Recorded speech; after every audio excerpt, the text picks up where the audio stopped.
시간이 되었습니다. 우리 다 같이 주악에 맞춰 묵도 드리심으로 주일 예배를 하나님께 올려드리겠습니다.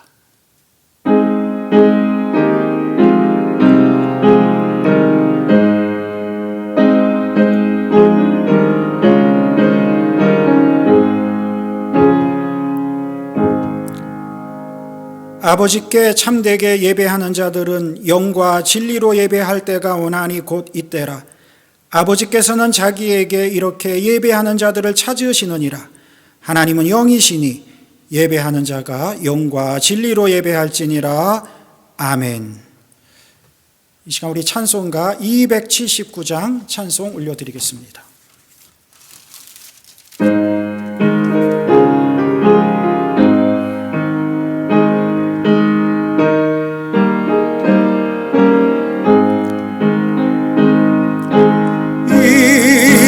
하신 곳에 주여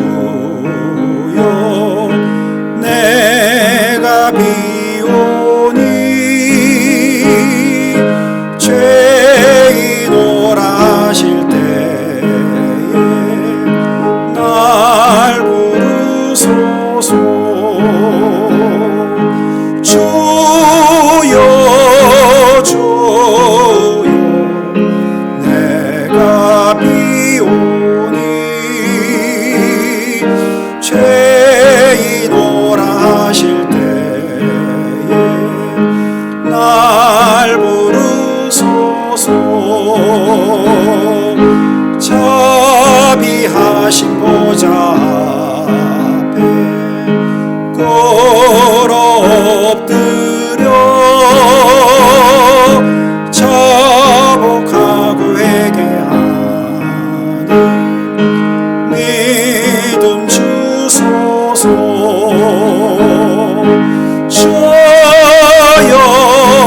주여 내가 비오니 죄인오라 하실 때에 날 부르소서.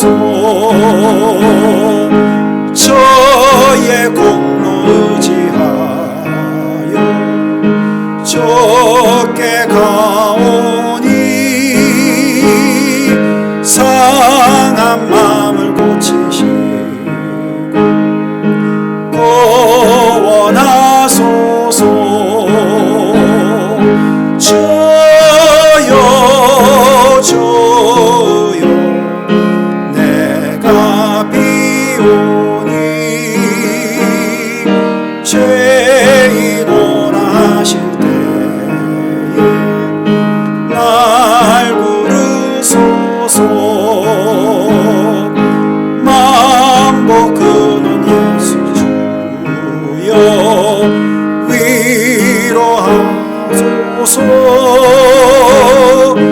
우리 주와 같으시니 어디 있을까. 주여 주여 내가 비오니 죄인오라 하실 때에 날 부르소서.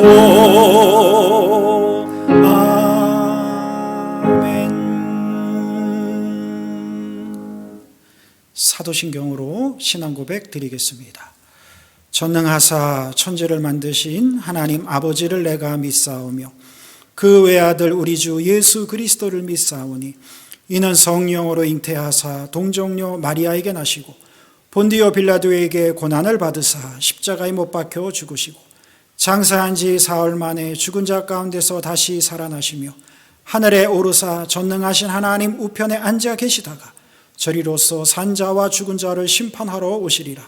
성령을 믿사오며 거룩한 공회와 성도가 서로 교통하는 것과 죄를 사하여 주시는 것과 몸이 다시 사는 것과 영원히 사는 것을 믿사옵나이다. 아멘. 이 시간 교회 소식은 특별한 건 없고요. 다음 주일 예배는 저희가 한 달에 한 번씩 매월 첫 주에 대면 예배로 드리는 날입니다. 다음 주 5월 2일 11시에 교회로 다 모이셔서 지난 부활절 예배 때와 같이 우리 함께 예배 드리고 또 교제하는 그런 시간 갖기로 하겠습니다. 저희가 또 방역 수칙 철저히 또 지키면서 예배 드릴 테니 꼭 나와 주시고, 이 예배에 동참하신 분들, 또 지난번에 또 와주셨던 우리 교회 멤버는 아니지만 그분들이 또 한 번 다 와주셨으면 좋겠습니다. 같이 만나서 또 한 달에 한 번 이렇게 또 서로 얼굴 보고 또 안부도 묻고 또 이렇게 은혜를 나눌 수 있는 그런 시간이기를 바랍니다. 그래서 다음 주에는 대면 예배로 드리기 때문에 역시 다음 주일에는 9시 영상 예배는 없습니다. 여러분 다 나와서 대면 예배에 참석하십사 하는 마음으로 우리 함께 다음 주에 모이기로 하겠습니다. 이 시간 이제 하나님께서 저희들에게 주시는 말씀 함께 나누기로 하겠습니다. 오늘 하나님의 말씀은 마태복음 5장 7절의 말씀 되겠습니다. 마태복음 5장 7절의 말씀 제가 봉독해 올리겠습니다. 긍휼히 여기는 자는 복이 있나니 그들이 긍휼히 여김을 받을 것이며. 자, 오늘도 역시 지난주에 이어서 예수님의 산상수훈의 말씀 가운데 팔복의 말씀, 오늘은 5번째 말씀입니다. 긍휼히 여기는 자는 복이 있나니 그들이 긍휼히 여김을 받을 것이며. 오늘 주님께서 하신 말씀은 긍휼에 관한 말씀입니다. 긍휼히 여기는 자는 복이 있다. 여러분, 긍휼이 무엇입니까? 사전을 찾아보면 알겠죠? 이 긍휼의 사전적 의미를 찾아보니까 불쌍히 여겨 돌보아 주는 것, 이렇게 되어 있습니다. 그렇다면 긍휼은 사전적인 의미로 보아도 긍휼한 마음을 가지고 사람을 이렇게 바라보고 긍휼하다라고 생각하는 것으로 끝나지 않고 그 불쌍한 대상을 돌보아 주는 것까지 하는 것입니다. 그러니까 입술과 생각만 가지고 저 사람이 참 불쌍하다, 안 됐다 하는 그런 자비로운 마음을 갖는 것만 아니라 행동으로, 실천으로 그것을 나타내 보여야 한다는 것입니다. 예수님은 오늘 본문을 통해서 뿐만 아니라 누가복음 6장 36절에서도 너희 아버지의 자비로우심 같이 너희도 자비로운 자가 되라 라고 말씀하심으로 그리스도인의 자비를 강조하셨습니다.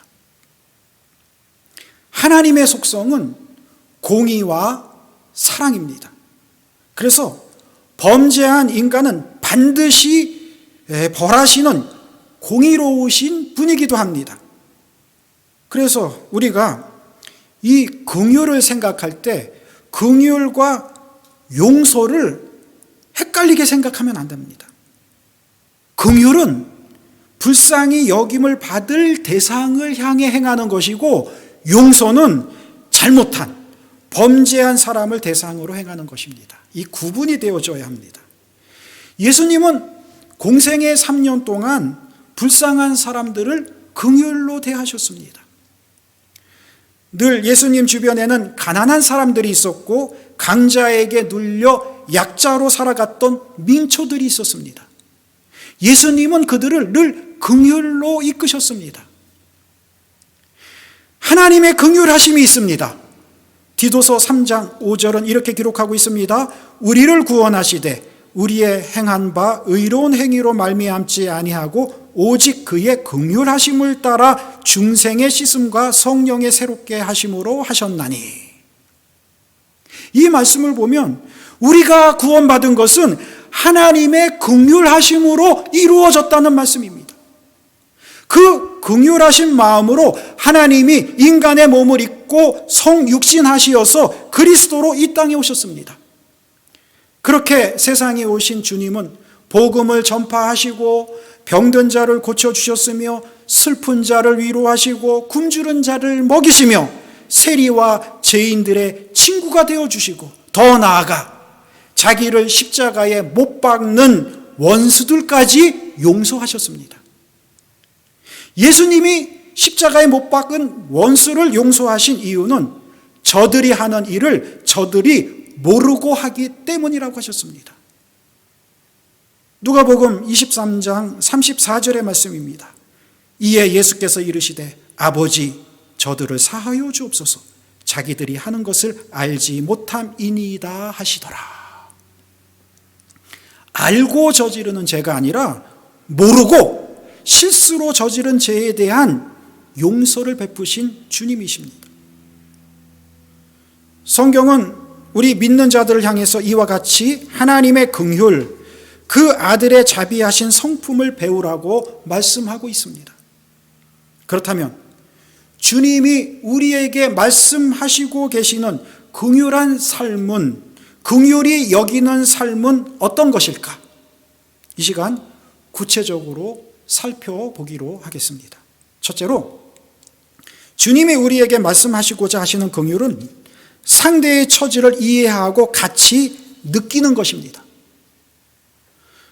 누가복음 10장에 보면 선한 사마리아 사람의 이야기가 있습니다.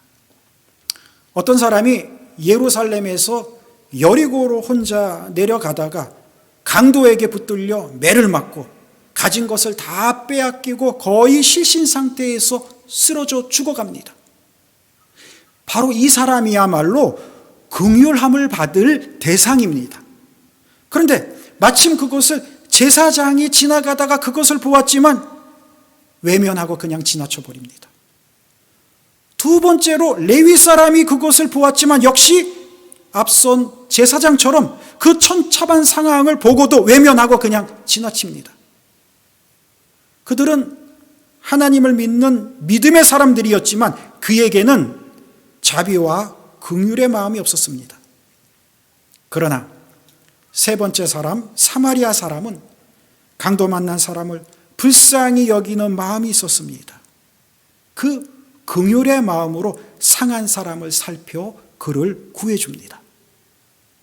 이처럼 어려운 중에 있는 자를 불쌍히 여기는 마음, 그리고 돕는 것, 그것이 긍휼입니다. 아브라함 링컨이 청년 때에 배를 타고 미시시피강 하류의 뉴 올리온즈에 갔다가 우연히 흑인 노예 시장 구경을 하게 되었습니다. 흑인 노예 가족들이 여기저기 나뉘어서 팔려가는 그 비참한 광경을 보게 된 것입니다. 아빠, 엄마, 자녀들이 뿔뿔이 흩어져 노예로 팔려가는 이 불쌍한 광경을 보고 난 후에 그때 받은 그 인상, 그 충격으로 흑인들을 긍휼한 마음으로 불쌍하게 여기게 되었고 결국 링컨이 흑인을 노예로부터 해방시키는 놀라운 일을 하게 되었던 것입니다. 구약 신명기 22장 1절로 4절의 말씀을 보면 형제의 잃어버린 소유물을 발견하면 못 본 채 하지 말고 찾아주며 곤란을 겪고 있으면 반드시 도와주라는 말씀이 있습니다. 우리는 우리의 이웃, 형제들의 어려운 처지를 보고 외면하면 안 됩니다. 도와주어야 합니다. 그리스도의 사랑을 품고 베풀어야 하는 것입니다. 두 번째로 긍휼은 베푸는 것입니다. 마태복음 18장에 이런 예수님의 비유의 말씀이 있습니다. 한 주인이 1만 달란트 빚진 자를 불쌍히 여겨 그 빚을 탕감해 주게 됩니다.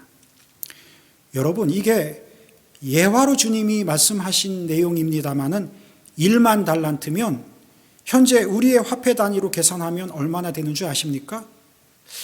1달란트, 이 달란트는 금이나 은의 무게 단위입니다. 근데 이게 금이라고 쳤을 때 1달란트는 약 20kg에서 40kg 정도 됩니다. 그것을 그냥 쉽게 20kg로 생각해서 쳐도 지난주 금 시세를 보니까 금 1kg가 6만 6천 불 되는데 이것을 1만 달란트로 계산하면 얼마가 되는 줄 아십니까? 132억 달러로. 엄청나지 않습니까? 근데 이게 은일 경우에는 어떻게 되는가? 은일 경우에는 은 시세가 1kg에 약 900달러 정도 되더라고요. 이것을 1만 달러로 곱하기를 하면은 약 1억 8천만 불 정도 됩니다. 이것도 엄청난 돈입니다. 예수님이 비유로 말씀하셔서 그렇지 실제로 그 많은 돈을 누가 빌려주고 빌리겠습니까? 그런데 이런 엄청난 돈을 탕감받은 이 사람이 돈을 탕감받고 기분 좋게 집으로 가다가 예전에 자기한테 돈을 꾼 동료를 만납니다. 얼마나 빚을 졌는가? 100데나리온. 당시 한 데나리온은 당시 노동자 하루 품삯입니다. 쉽게 계산해서 오늘날 노동자 하루 품삯을 100불로 잡았다고 치면 100데나리온은 약 10,000불 정도 됩니다. 그런데 어마어마한 1만 달란트를 탕감받은 사람이 10,000불 빚진 사람을 만나자 이놈 잘 만났네. 나한테 100데나리온 빚을 지고 아직도 그것을 안 갚고 떼먹으려고 하냐고 나쁜 놈이라고 하면서 그 10,000불 빚진 자를 협박하고 그를 옥에다 가둡니다.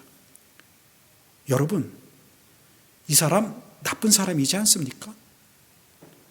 엄청난 돈을 탕감받아 놓고 자기 것은 이런 한 장 손해보지 않으려는 이기주의적인 사람, 자기만 알고 남을 배려할 줄 모르는 사람입니다. 이 사실을 얼마 전에 1만 달란트를 탕감해 준 주인이 알고 그를 잡아다가 말합니다. 내가 너를 불쌍히 여긴 것 같이 너도 내 동료를 불쌍히 여김이 마땅치 아니하냐? 우리는 먼저 우리가 하나님으로부터 1만 달란트의 긍휼히 여김을 받은 자들이라는 것을 늘 기억해야 합니다. 그런데 우리는 여기서 긍휼히 여김을 받은 사람에 대하여 한번 생각해 볼 필요가 있습니다. 우리는 운전을 하다 보면 어떤 곳에서 신호 대기를 하다 보면 홈리스 피플들이 도와달라는 글을 들고 서 있는 것을 보게 됩니다.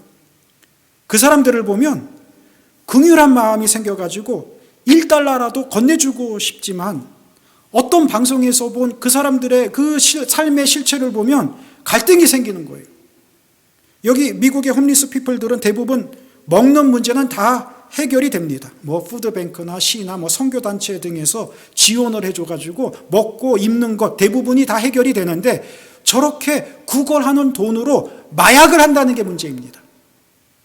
내가 1달러를 그 홈리스 피플에게 건네주면 그게 그 사람을 마약의 구렁텅이에서 헤어나오지 못하게 하는 것이 된다는 겁니다. 그래서 그러한 사람들에게 긍휼한 마음을 갖지만 돈을 주면 안 되는 거예요. 한국의 만나교회 김병삼 목사님이 교회 선교팀을 데리고 중국하고 북한 국경 지역으로 갔는데 조선족 가이드가 그러더래요. 이 지역에 꽃제비들이 많은데 다니다가 걔네들을 만나면 긍휼의 눈으로 보지 말라고. 그렇지 않으면 그 아이들이 돈을 달라고 달려드는데 이 아이들에게 돈을 주게 되면 그 아이들이 그것을 받아가지고 바로 마약을 하러 간다는 거예요. 긍휼한 마음을 품는 것까지는 좋은데 그것을 실천하기가 힘든 상황입니다. 이것이 긍휼을 베푸는 자의 딜레마입니다. 제가 예전에 말씀드린 적이 있습니다만 저도 베품에 있어서 참 곤란할 때가 있었습니다. 한 1년 전에 제가 한번 소개한 적이 있는 것 같은데요. 어떤 남자분이 전화를 걸어왔어요. 목사님이십니까? 예, 그렇습니다. 제가 아리조나 피닉스에 살고 있는 아무개 집사입니다. 그런데 제가 이 토렌스 지역에 직장이 되어서 이쪽으로 이주를 하게 되었는데 2주 후에 가족과 함께 이주하기 전에 자기가 먼저 LA에 왔다고. 내일 주일날 목사님 교회에 가서 예배를 드리고 2주 후에 가족과 함께 2주에서 함께 목사님 교회에 등록을 하겠노라고. 한 가정이 저희 교회에 등록하게 되었구나. 기쁜 마음으로 다음날 일찌감치 LA 가서 그분을 데리고 왔어요. 예배도 은혜롭게 드리고 친교도 하고 교제도 하고 다 끝나니까 그분이 저를 손짓을 하면서 잠깐 뵙자고 하더라고요. 한쪽 구석에 가서 저한테 쪽지를 하나 건네줍니다. 그것을 보니까 그 사람의 그 사연과 함께 주소, 가족사항 이런 게 이제 적혀 있는 거예요. 그러면서 하는 말이 목사님, 제가 LA에 왔다가 엊그저께 찜질방에서 가방을 잃어버렸더라고. 그래서 이 아리조나 피닉스로 돌아가야 되는데 여비가 없어가지고 지금 본인이 힘든 상황인데 여비 좀 보태달라고. 그래서 제가 교회 재정부 장로님한테 말씀도 드리지 않고 교회 재정으로 지출하기가 뭐해서 제가 얼른 사택에 가가지고 돈이 있나 보니까 100불짜리하고 캐시가 좀 보이더라고요. 그걸 챙겨다가 그분한테 건네주고 LA까지 데려다 주면서 내려줄 때는 제 지갑에 있는 돈까지 탈탈 털어가지고 다 건네주고 2주 후에 뵙시다 하고 보내드렸어요. 그런데 1주가 지나고 2주가 지났는데도 그분한테 소식이 없는 거예요. 그래서 이상하다 싶어가지고 제가 그분이 건네준 그 쪽지를 찾아가지고 그분이 건네준 그 쪽지의 주소를 구글 지도, 구글 맵에서 찾아보니까 그게 아리조나의 큰 쇼핑몰 주소지더라고요. 아, 내가 사기를 당했구나. 생각해보니 참 대단한 사람입니다. 교회까지 와서 목사한테까지 사기를 치는 사람, 대범하지 않습니까, 여러분? 그렇지만 한편으로는 긍휼한 마음이 들어서 오죽하면 목사한테까지 그랬겠냐 하고는 그냥 그분을 위해서 기도해주고 잊었습니다. 그런데 한 6개월쯤 후에 그분한테 또 전화가 다시 와서 똑같은 멘트로 저한테 또 사기를 치는데 전 줄 모르고 그동안 얼마나 많은 사람들에게, 목사님들에게 사기를 쳤으며 불과 6개월 전에 연락한 저를 새카맣게 잊고 또 똑같은 멘트로 전화를 했을까? 얼마나 많은 교회와 목사님들이 당하고 마음 아파했을까? 화가 났지만 정중하게 말했습니다. 6개월 전에 저한테 전화해 주셔서 저를 만나서 저희 교회에 이미 다녀가셨습니다. 선생님, 예수 믿으세요. 그랬더니 아무 말도 하지 않고 전화를 뚝 끊어버리더라고요. 그때 그 사실을 알던 우리 지금은 한국에 가신 집사님입니다마는 김종숙 집사님이 화를 내면서 저한테 그러더라고요. 목사님, 제발 사람 봐가면서 좀 도와주세요. 몇 번을 그렇게 당하시고도 또 당하세요. 그도 그럴 것이 이민교회다 보니까 여러 사람들이 교회를 찾아오잖아요. 그 중에는 영주권이 없어서 오신 분도 있었고. 그래서 제가 여기서 짝지어져서 어떤 우리 여집사님에게 시민권을 받게 하고 또 이분을 또 영주권 받게 또 같이 짝을 맺어 주어서 또 결혼해서 또 서로 너무나 이렇게 잘 맞는 거예요. 영주권을 내줬더니 자기들이 이루고 싶은 거 다 이루고 나서 슬그머니 교회를 떠나버리더라. 내 마음이 아팠어요. 내 양이라고, 내 교인이라고 긍휼을 베풀었는데 이런저런 모양으로 목사의 마음을 아프게 하는 사람. 그렇게 얘기하는 김정숙 집사님한테 제가 그랬어요. 목사는 사기를 치면 당할 수밖에 없지 않냐고. 사람 속을 모르는데 어렵다고 도와달라고 찾아오면 먼저 의심의 눈초리로 보는 것이 아니라 일단 도와줘야 한다는 생각이 앞서는 것이 목사 아니냐고. 그런데요, 솔직한 고백입니다만은 사실 어떨 때는 억울함을 당하면요, 저도 억울하다고 말하고 싶을 때도 있거든요. 그렇게 사기친 사람을 혼내주고 싶을 때도 있어요. 그러나 목사이기 때문에. 목사는 일반 사람하고 대처하는 것이 달라야 한다고 생각하는 분들이 계시잖아요, 교회 안에. 그래서 목사는 당해야 하고, 목사는 그렇게 억울해도 그냥 꾹 참아야 합니다. 그러나 이런 사기꾼 말고 정말로 예수 그리스도의 사랑과 베품이 간절한 그런 사람이 있습니다. 그런 친구나 형제나 믿음의 성도가 어려움에 처해 있는데 모른 채 한다면 안 됩니다. 야고보서 2장 15절로 16절에서 만일 형제나 자매가 헐벗고 일용한 양식이 없는데 너희 중에 누구든지 그에게 이르되 평안히 가라, 덥게 하라, 배부르게 하라 하며 그 몸에 쓸 것을 주지 아니하면 무슨 유익이 있으리요라고 했습니다. 오늘날 교인들은 말은 그럴듯하게 잘하는데 실천이 따르지 않습니다. 예수 믿는 사람으로서 인색하고 베풀 줄 모르고 냉정한 사람이 아닌 그리스도의 사랑과 자비를 품고 나보다 더 힘들고 가난한 자들에게 베풀어 주고 나누어 주어야 합니다. 도와주어야 합니다. 이것이 그리스도인의 긍휼입니다. 또 한 가지는 이 긍휼이 물질적으로만 아니라 영적으로 도움의 손길을 펴는 것입니다. 즉 어떤 영혼이 지옥으로 갈 수밖에 없다는 것을 바라보고 그 영혼을 불쌍히 여겨달라고 간절히 기도하는 것입니다. 진짜 긍휼히 여기는 사람은 기도하게 되어 있습니다. 그러면서 복음 전하는 일에 열심을 다합니다. 긍휼의 최고의 사역은 죽어가는 영혼을 살리는 복음 증거의 사역입니다. 우리 주변에 주님을 알지 못하는 자들을 볼 때 그 영혼이 너무 불쌍해서 안타까워서 긍휼의 마음으로 복음을 전하는 것입니다. 이것보다 더 큰 긍휼은 없는 것입니다. 지옥으로 갈 수밖에 없는 영혼을 불쌍히 여겨 그를 구원하기 위해서 복음을 전하는 일, 이런 긍휼의 마음이 우리 마음속에 풍성해야 합니다. 마지막으로 세 번째 생각할 것은 긍휼히 여기는 자는 복을 받는다는 것입니다. 주님은 오늘 본문에서 긍휼히 여기는 자는 복이 있나니 긍휼히 여김을 받을 것이라고 말씀했습니다. 긍휼한 마음을 가지고 살아가는 사람은 복을 받는데 다른 사람으로부터 긍휼히 여김을 받는 복을 받는다는 것입니다.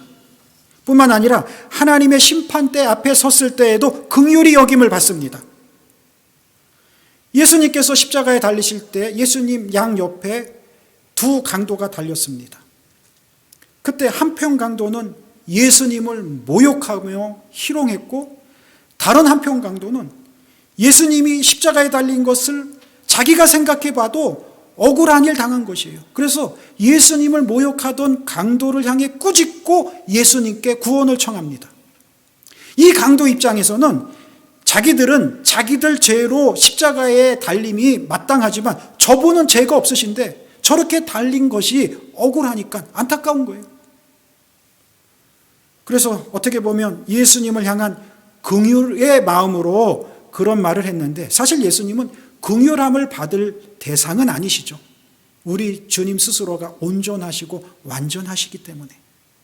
그러나 이 강도의 고백을 받은 예수님은 그에게 긍휼을 베풀어 용서해 주시고 그의 소원대로 그를 낙원에 이르게 하십니다. 반면 예수님을 모욕했던 강도는 용서함을 받지 못하고 음부에 떨어졌습니다. 긍휼히 여기는 자는 긍휼히 여김을 받고 복을 받습니다. 그러나 우리는 여기서 이것을 구분해야 합니다. 긍휼의 대상과 용서의 대상이 다르다는 것. 안타까운 어려운 처지에 있는 사람은 긍휼의 대상입니다. 그러나 잘못을 저지른 사람, 죄를 저질렀지만 자기 죄를 진정으로 회개한 사람은 용서의 대상입니다. 우리는 이것을 잘 구분해야 됩니다. 긍휼의 대상이냐, 용서의 대상이냐. 하나님의 나라와 하나님의 영광을 가리는 죄는 긍휼의 대상이 아닙니다. 예수님도 이런 부류의 바리새인을 향해서 독사의 자식들이라고 정죄하셨습니다. 그러나 우리는 하나님의 긍휼을 덧입은 자들입니다. 예수 그리스도의 십자가의 보혈로 죄 씻음을 받은 하나님의 긍휼로 덧입은 자들입니다. 그렇다면 우리도 그 긍휼의 은혜를 가지고 아직도 하나님을 알지 못하고 있는, 믿지 않은 많은 불쌍한 영혼들을 향해 긍휼의 마음을 품고 전도해야 합니다. 오늘 주신 주님의 말씀, 긍휼히 여기는 자는 복이 있나니 그들이 긍휼히 여김을 받을 것이며, 이 귀한 팔복의 다섯 번째의 복이 여러분과 여러분 가정에 충만하시기를 주의 이름으로 축원합니다. 기도하겠습니다. 사랑의 하나님, 은혜의 하나님, 감사합니다.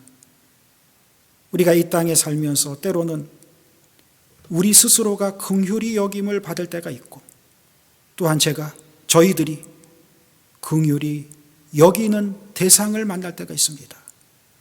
그런 사람들을 만날 때 하나님의 긍휼로 긍휼을 베풀 줄 아는 우리들이 되게 하여 주시기를 소원합니다. 하나님의 긍휼을 가지고 믿지 않고 지옥 형벌로 달려가는 세상 사람들을 향해 안타까운 마음으로, 긍휼의 마음으로 달려가서 그들을 전도할 수 있도록 함께 하시고, 또한 생활적으로나 또한 영적으로 육신적으로 어려움에 처해 있는 사람들을 볼 때 외면하지 아니하고 그들을 도울 수 있는 긍휼의 마음이 우리 마음속에 풍성하도록 함께하여 주시옵소서. 감사드리오며 예수님의 이름으로 기도합나이다. 아멘. 이 시간 찬송가 455장 찬송 부르시고 여러분 준비하신 예물 정성껏 하나님께 올려드리기로 하겠습니다.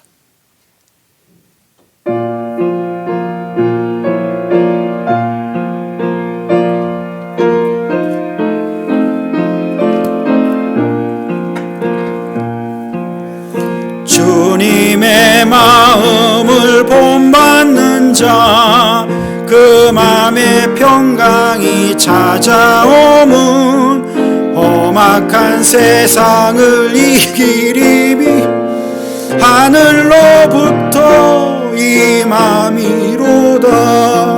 주님의 마음 본받아 살면서 주 거룩하시 나도 이루리.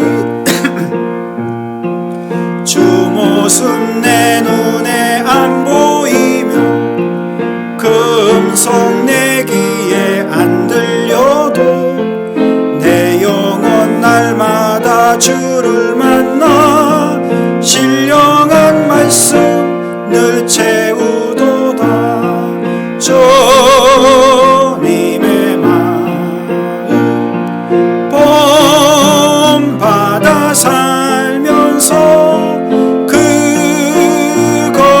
거룩하시 나도 이루리. 가는 길 거칠고 험하여도 내 맘에 불평이 없어지면 십자가 고난을 이겨내신 주님의 말씀 본받음이라. 주님의 마음 본받아 살면서 그 거룩하시 나도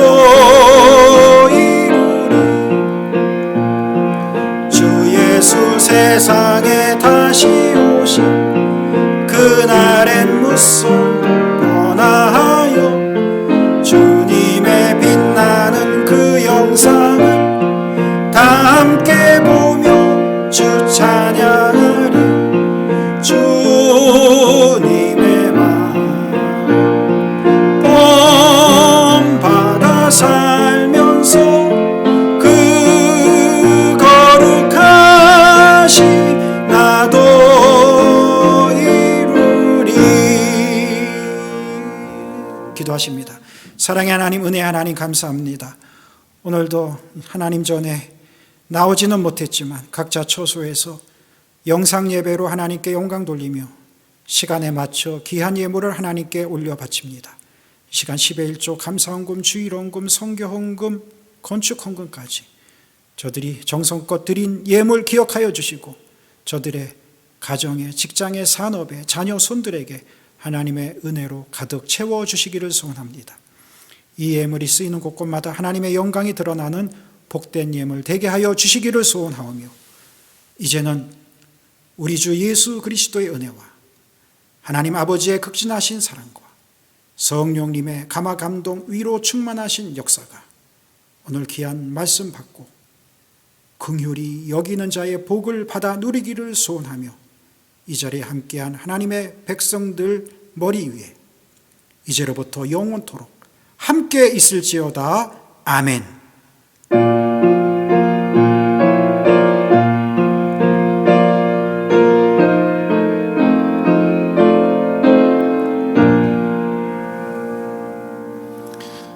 이렇게 해서 오늘 예배 마쳤고요. 다음 주에는 영상 예배가 없고 11시에 교회에서 대면 예배로 만나기로 하겠습니다.